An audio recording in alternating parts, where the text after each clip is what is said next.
गजाननं भूतगणादिसेवितं कपित्थजम्बुफलचारुभक्षणम् उमासुतं शोकविनाशकारकं नमामि विघ्नेश्वरपादपङ्कजं। जय गणेश। जैसा कि हमने अपने पिछले वीडियो में भी ये कहा था कि 27 तारीख तक प्रतिदिन कुछ सनातनी संस्कार, सनातन धर्म के बारे में विशेष चर्चा करेंगे। यहाँ पर विशेष चर्चा से हमारा आशय ये है कि तमाम धार्मिक पुस्तकों, तमाम विद्वजनों, उपदेशकों, कथावाचकों के द्वारा अब तो सोशल मीडिया के माध्यम से, टीवी के माध्यम से घर बैठे लाइव आप प्रवचन नित्य प्रतिदिन सुन रहे हैं। लेकिन हम आपको वो बातें बताएंगे जो इससे पहले आपको नहीं ज्ञात होंगी। हमारे एक मित्र ने एक बेहद गंभीर प्रश्न किया, अटपटा तो हम नहीं कहेंगे, बेहद गंभीर हमसे प्रश्न किया कि देखिए जी, आपका हमने एक वीडियो देखा था, आपने उसमें तो पूरी पृथ्वी पे लोगों को चुनौती दे डाली। एक हमारा बेहद सरल सा प्रश्न है, उसका उत्तर आप दें। और उन्होंने अपना प्रश्न कर दिया। हमने कहा ठीक है, आपका प्रश्न का उत्तर हम संक्षेप में मिनट 2 मिनट में नहीं दे पाएंगे, उसके लिए कुछ समय चाहिए होगा। और आपने वीडियो में सुना था, वीडियो ही सुन लेना आज आप। तो आप सभी से एक निवेदन है कि कुछ नया, कुछ ऐसा जो इससे पहले आपने कहीं पढ़ा नहीं, सुना नहीं, ऐसा कुछ जानने के लिए हमारे चैनल को सब्सक्राइब कर लें। इससे हमें न तो कोई आर्थिक लाभ होने वाला है, लेकिन एक संतोष होगा कि हमारे निवेदन को आपने स्वीकार किया और हमारे वीडियो की पहुंच कुछ और ज़्यादा लोगों तक हो जाएगी। तो उन सज्जन का प्रश्न क्या था? उन्होंने हमसे कहा कि सत्य सनातन की आप बात करते हैं, सत्य सनातन में तो ये कहा गया है कि 84 लाख योनियों में भटकने के बाद मनुष्य का जन्म बड़े भाग्य से मिलता है। यानी बड़े भाग मानुष तन पावा, सुर दुर्लभ सद ग्रंथन गावा। तमाम पुस्तकों में ये बताया गया है कि बहुत ही भाग्य से मनुष्य का शरीर मिला है। और ये 84 लाख योनियों में भटकने के बाद उन सज्जन ने ये भी कहा कि अब तो साइंस भी ये बात मानने लगी है कि पुनर्जन्म होता है, इसके कई प्रमाण मिले हैं। और पुनर्जन्म जब होता है तो पिछले जन्म वाला व्यक्ति इस जन्म में अगर आया है और इसके बीच की जो काल अवधि है वो कुछ वर्ष, 2 वर्ष, 4 वर्ष, 10 वर्ष इस तरह की ही होती है। और अगर 84 लाख योनियों में भटकने के बाद जन्म मिलता है तो इतने कम समय में उसका जन्म कैसे हो गया? बिल्कुल प्रश्न जायज है। तो एक बात हमने उनको कह दी कि हमने कहा साइंस भी सत्य सनातन की इस बात को तो मानती है कि आत्मा अमर है, शरीर तो नश्वर है, एक मकान की तरह। आत्मा कभी नहीं मरती क्योंकि ईश्वर अंश जीव अविनाशी, चेतन अमल सहज सुख राशि। आत्मा ईश्वर का अंश है। हम सबके शरीर में ईश्वर ही विराजमान है, जब तक हम जीवित हैं तो ईश्वर का अंश है और वो पुनर्जन्म भी लेता है कर्मों के हिसाब से। और विज्ञान इस बात को मानने लगी कि पुनर्जन्म होता है, जबकि कुछ धर्मों में पुनर्जन्म की बात ही नहीं है। तो फिर यहाँ पे उन धर्मों के बारे में प्रश्न चिन्ह लगता है। इसमें हमारे सत्य सनातन की जो भी मान्यता है वो सच साबित हो रही हैं। तो एक बात तो ये हो गई। अब दूसरी बात, क्या 84 लाख योनियों में भटके बिना जन्म संभव है? अगर ऐसा है तो फिर वो बात गलत हो जाती है जो हम अब तक सुनते आए हैं और सत्य सनातन की मान्यता भी है। तो बातें दोनों सही हैं। बिना 84 लाख योनियों में भटके मनुष्य दोबारा जन्म नहीं ले सकता। मरने के बाद कर्मों के हिसाब से वो जन्म लेगा और 84 लाख योनियों में भटकने के बाद ही लेगा। पुनर्जन्म होना भी निश्चित है, क्योंकि मोक्ष तो बहुत ही बड़े साधकों, बड़े ऋषि मुनि तपस्वियों को लिए, उन्हीं के लिए संभव है। और आज के दौर में तो ऐसे लोग जो होंगे वो अज्ञात होंगे, उनके बारे में कोई कुछ जानता नहीं। ज्ञात लोगों के कर्म इतने बड़े तो नहीं हैं कि उन्हें मोक्ष मिल जाए। तो अब ध्यान से सुनिए, पुनर्जन्म तो है। 84 लाख योनियों में अगर आदमी भटकेगा और जन्म में गर्भ के समय ही प्राण आ जाते हैं, प्राण आने के बाद कुछ समय तो वो गर्भ में ही रहता है, उसके बाद जन्म लेता है। जन्म लेने के बाद कुछ तो वो जीवित रहेगा, मृत व्यक्ति का तो कोई महत्व नहीं है। तो वो जीवन का जो समय है, अगर 84 लाख मिनट को भी जोड़ लिया जाए तो बहुत लंबा कालखंड हो जाएगा। तो इसलिए यहाँ पे ये सिद्ध करना आदमी के लिए कठिन होगा, लेकिन बिल्कुल कठिन नहीं है, बहुत ही सामान्य सी बात है। आपने एक बात और सुनी होगी, जल ही जीवन है। दूसरी बात, जब बेहद कष्टप्रद स्थिति होती, बेहद तनावपूर्ण स्थिति होती है, तो रामचरितमानस में भी लिखा, सो क्षण सियहि कल्प सम बीता, वो एक क्षण पे कल्प के समान हो जाता है। तो कष्टप्रद समय। दूसरी बात, परिवर्तन कितने समय में कैसा होता है। अब ध्यान दीजिए, कोई भी व्यक्ति बिना गर्भ में आए हुए जन्म नहीं ले सकता। जब वो गर्भ में आएगा तो उसका स्वरूप लिक्विड यानी जल रूप में ही शुरुआत होगी और 9 महीने गर्भ में रहने के बाद उसका जन्म निश्चित है। अब यहाँ पे 9 महीने के अंतराल में कम ज्यादा हो सकता है। हालांकि ये परम सत्ता के द्वारा तय है। अब गर्भ में रहते समय स्थिति क्या है कि शुरुआत ही जल से हुई, फिर वो हाथ पैर बंधे हुए एक थैली में जिसमें जल है, उसमें उल्टा वो सर नीचे पैर ऊपर को बंधे हुए मुड़े हुए वो उल्टा हुआ उस अंधकूप में रहता है। और शुरुआत जब लिक्विड फॉर्म से होती है तो एक एक श्वास का परिवर्तन का दौर आता है और वो उसके लिए एक जन्म के समान होता है। बेहद कष्टप्रद स्थिति, किसी को बांध के उल्टा अंधेरे में पानी के बीच में वो कर दिया जाए तो कल्पना करो इससे ज़्यादा ये नरक की स्थिति क्या होगी। तो यही तो नरक है।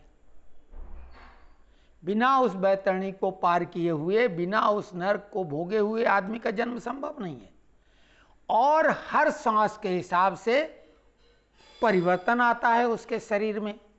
तब तो लिक्विड फॉर्म से 9 महीने के अंदर एक सामान्य सा बच्चा पैदा होता है।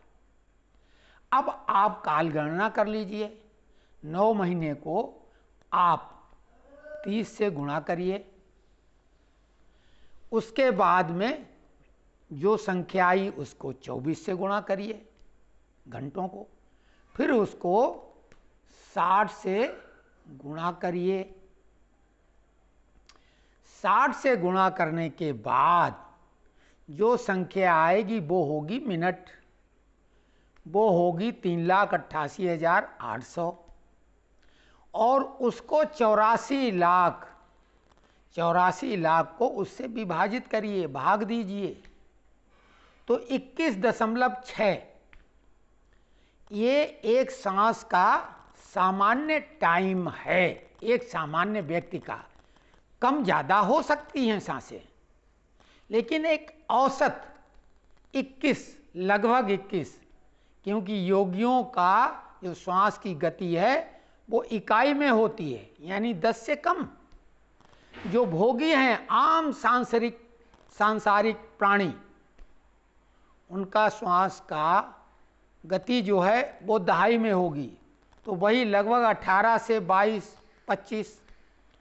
और जिनका श्वास का रेट 25 को क्रॉस कर जाए तो फिर वो रोगी हैं। कायदे से तो 22 के बाद ही रोगी वो है निश्चित तौर से, फिर वो जहाँ तक जाए। और वो जो वर्जित कार्य हैं उनके करने के बाद आप श्वास का रेट देख लो। तो धैर्य के साथ में वो काम किए जाएं जिनमें आपकी सांस की गति आपके नियंत्रण में रहें, तो समझिए आप पूरे धैर्य से, पूरे मनोयोग से, पूरे मस्तिष्क के साथ में धैर्य के साथ वो कार्य कर रहे हैं। खैर, अब बात आती है कि जब 21.6 तो उसमें सांस का रेट कम ज़्यादा ये एवरेज निकलेगा। अगर पहले बच्चा पैदा होगा तो दैव योग है, उसका वो 84 लाख योनियों का काल पूरा, भले वो जो है सिजेरियन बच्चा ही क्यों ना हो, लेकिन बिना ईश्वरी सत्ता की मर्जी के कुछ संभव नहीं है। तो ये है 84 लाख योनियों का वर्णन। बिना इन 84 लाख, क्योंकि उसमें रूप कैसा प्रकार बनता है शुरुआत में जो भी होगा बच्चा वो किस स्थिति में होता है। एक जीवाणु, कीटाणु, शुक्राणु से जो कहानी आगे बढ़ती है, तो ये सत्य सनातन विज्ञान नहीं, ये पराविज्ञान के सिद्धांतों पे आधारित है, जहाँ पर विज्ञान को पहुँचने में अभी काफ़ी समय लगेगा। आपको ये भी बता दें, जब भी कोई विदेशी आक्रांता हमारे भारत पर उसने आक्रमण किया तो उसने हमारे ज्ञान को, पुरातन ज्ञान को नष्ट करने की कोशिश की। और मलेच्छ आक्रांताओं ने तो हमारे जो उस समय के गुरुकुल थे उनमें आग लगा के सारे ग्रंथ जला दिए अपनी तरफ से। लेकिन हमारे यहाँ लोगों को जो ज्ञान स्मरण में था वो तो नहीं वो छीन सकते हैं। तो ज्ञान और विज्ञान, लेकिन पराविज्ञान जो है वो हमारा सत्य सनातन है। विज्ञान को अभी वहाँ तक पहुँचने में बहुत लंबा समय लगेगा। हमारे यहाँ रामचरितमानस में जिस समय विमान का उल्लेख किया है, यानी रामायण काल, अभी तो चूंकि विदेशी लोगों ने एक मिथ्या इतिहास गढ़ के रामायण का कालखंड भी 5,500 बताना शुरू कर दिया। और मज़ेदार बात यह कि हमारे विद्वानों ने, हमारे मनीषियों ने उसे स्वीकार कर लिया, जबकि ये महाभारत का काल है, द्वापर की समाप्ति के समय, कलयुग का प्रारंभ होने के समय ये 5,000 5,500 के आसपास का कालखंड है महाभारत कालीन। लेकिन रामायण का, त्रेता युग का कालखंड तो 17 लाख साल पहले का है, जिसको नासा ने राम सेतु के बारे में स्वीकार भी किया था, लेकिन फिर बाद में धीरे धीरे उस बात को दबाया गया और अब लोग भूल गए। तो हमारे जो पुरातन इतिहास है उसको वो मिथक बोलते हैं, कपोल कल्पित। सोनिया कांग्रेस ने क्या किया था, राम को काल्पनिक पात्र क्यों बताया था? यही कि हमारे सत्य सनातन को मिथ्या, कपोल कल्पित साबित किया जा सके। अब एक बात में ही बात क्लियर हो जाएगी। वेद, पुराण, उपनिषद की बात छोड़िए, अभी पूरी दुनिया में गीता की बात की जाती, जबकि गीता महाभारत के भीष्म पर्व का प्रथम दिन का कुछ समय का प्रश्न और उत्तर श्री कृष्ण भगवान और अर्जुन के बीच का है। उस अंश को गीता कहा जाता है। तो गीता के ज्ञान को लोग स्वीकार रहे हैं। आप ये बताइए कि बाकी लोग, बाकी धर्म तो थे ही नहीं, बाकी जो भी सभ्यताएं कहलाती हैं, मिस्र की सभ्यता और इधर उधर की, और उस समय वो मनुष्य को ऐसा बताते हैं कि आदमी जो है मिट्टी के बर्तन और ये वो सब। लेकिन उस काल में महाभारत का जो युद्ध हुआ और ये गीता का उपदेश है, क्या इसी में किसी ने भी इसमें कॉमा या एक विराम या नुक्ताचीनी कर पाया है? और इतने इतने बड़े विद्वान, यानी बाद में तो लोगों का मानना कि हमने बहुत तरक्की की, फिर गीता के मुकाबले का दूसरा ग्रंथ कोई क्यों नहीं लिख पाया? और जब उस समय का ज्ञान था और उन्होंने पुरानी बातों का उल्लेख किया, तो उस समय का ज्ञान और कितना अधिक होगा। आदमी यानी उस समय का मनुष्य अपनी इच्छा से वायु मार्ग से कहीं भी पहुंच जाता था, कहीं भी प्रकट होता था और अंतर्ध्यान हो जाता था। विमान का जो उल्लेख है, तब तो राइट ब्रदर्स नहीं आए थे। विमान तो अभी ये 20वीं शताब्दी की चीज है। लेकिन रामायण अगर 5,500 वर्ष का ही मान लिया जाए कालखंड, जो कि गलत है, 17 लाख साल पहले की बात, और उससे पहले की बात जो उल्लेख है, सती का जब वर्णन आता है बालकांड में, तो यक्ष कुमारी, तो उन्होंने विमान देखे थे, एक दो नहीं, कई विमानों को जाते हुए देखा था। भूल जाइए, रावण के पास विमान था, उसका आकार इच्छा के हिसाब, जितने भी लोग बैठने वाले थे उस हिसाब से उसका आकार बढ़ता था, उसमें कोई फ्यूल इस्तेमाल नहीं होता था, कोई पायलट की आवश्यकता नहीं थी। तो कल्पना करिए उस विज्ञान को। अब वो लोग कपोल कल्पित बोलेंगे ही, उन्होंने तो बहुत कोशिश की दबा दें।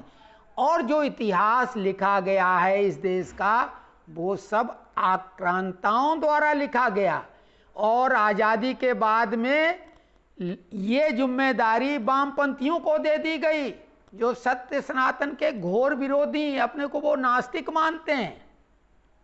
तो वो कैसे हमारी मान्यताओं को ऐतिहासिक घटना बता के उसको दर्ज करते? तो आज का ये विषय उन सज्जन को, अगर वो ये वीडियो देखेंगे, नहीं तो उनको मैसेज करेंगे, तो उनके उत्तर देने की हमने एक चेष्टा की है। हम कोई सत्य सनातन के परम ज्ञानी नहीं हैं, लेकिन एक सत्य सनातनी साधारण व्यक्ति भी किसी दूसरे धर्मावलंबी जो महान ज्ञानी होगा, वो सामान्य से सामान्य सबसे छोटा व्यक्ति उनके महान ज्ञानी को 2 मिनट में चित्त कर देगा। कोई तर्क की जरूरत नहीं है। अब हम आधुनिक दौर की 1 मिनट और लेंगे, आधुनिक दौर की ही बात कर लेते हैं। धीरेन्द्र कृष्ण शास्त्री पूरे विश्व में सत्य सनातन का झंडा ऊंचा कर रहे हैं। लोगों ने बहुत कोशिश की, माइंड रीडर ये वो सब, लेकिन अब वो सब सबके उन्होंने मुंह बंद कर दिए। प्रहलाद जानी अम्मा जी 75 वर्षों तक बिना अन्न जल पानी भी नहीं पिया और पूर्णतया स्वस्थ जीवन उन्होंने गुजारा।